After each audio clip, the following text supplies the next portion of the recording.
All right, welcome. We're going to give you a super fast conceptual start to learning the Rust programming language. The goal here is to cut right through all the noise and show you exactly what you need to know to get started, seriously in like 20 minutes. Okay, so for decades, programmers have been stuck with this really tough choice. On one hand, you've got languages like C++, right? They're incredibly fast, just raw, metal-to-the-pedal performance. But they come with this huge risk of major memory bugs and, scary security vulnerabilities. Then on the other hand, you've got the safe route, languages like Python or Java. They protect you from those memory issues, but that safety comes at a cost. It slows things down because of stuff like a garbage collector that's always running in the background cleaning up after you. So, what if you didn't have to make that choice? What if you could actually have both? Well, that's where Rust comes in. As this quote gets at, Rust manages to give you memory safety and thread safety without needing a garbage collector. This is what's called a zero-cost abstraction, and it's this idea that just completely blows up that old conflict. And that, right there, is the core promise of Rust. You get the safety and convenience of a high-level language, but with the raw speed of a low-level one. The real magic is in that zero-cost part. See, all those safety checks, they happen when you compile your code. So yeah, maybe your compile times are a little longer, but once your application is running, there's absolutely no performance penalty. It's like getting your safety for free. And listen, this isn't just some niche academic language we're talking about. No way. It's actually becoming a cornerstone of modern infrastructure. I mean, look at who's using it. The absolute biggest names in tech, we're talking Google, Microsoft, Meta, Amazon, Cloudflare.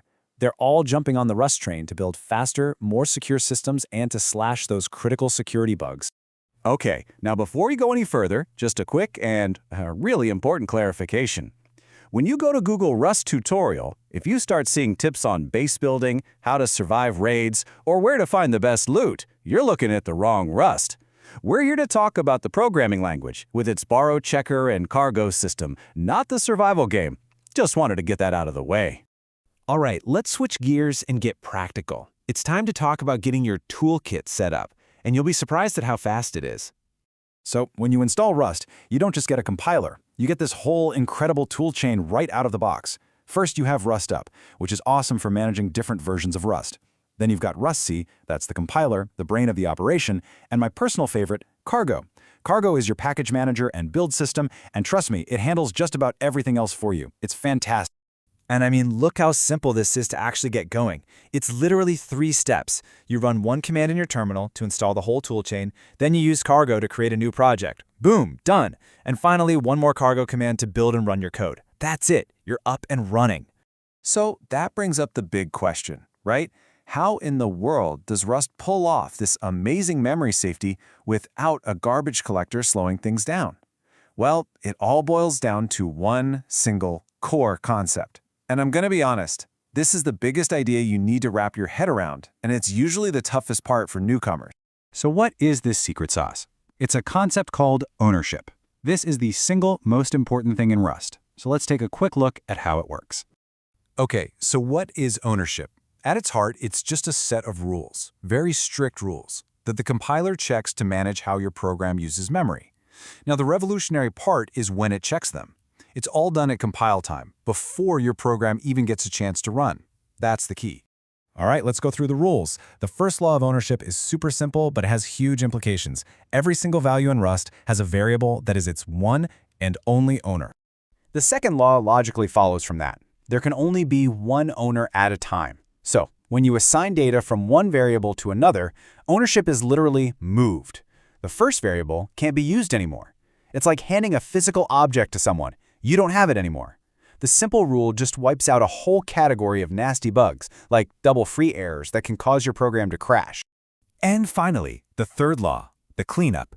When the owner, that one special variable, goes out of scope, meaning it's not needed anymore, Rust automatically frees up the memory. Just like that. It's predictable, it's efficient, and it's totally safe.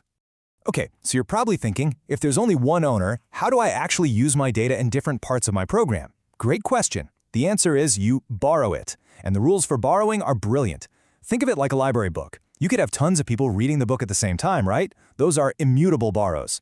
But you can only have one person writing in the book at a time. That's a mutable borrow. Rust's compiler enforces this rule. You can have many readers or one writer, never both at the same time. This simple idea prevents a nasty bug called a data race, which is a nightmare in other languages. Okay, so you've got the core concepts down. Now, let's lay out a clear, practical plan to get you started on your 20-minute learning path. So here's what you should do. For your first 20 minutes, just focus on orientation. Get the toolchain installed, create a new project with Cargo New, and write a simple program that prints something out. That's your first win. Then, dedicate your next few hours of learning entirely to the secret sauce. I'm serious. Really focus on understanding ownership and borrowing. Once that clicks, you can move on to fun stuff like data structures, enums, pattern matching, and before you know it, you'll be building your first real application, like a small command line tool. You know, when you think about it, Rust really represents a fundamental shift. It takes memory safety, something that used to be a runtime problem, and turns it into a compile time guarantee.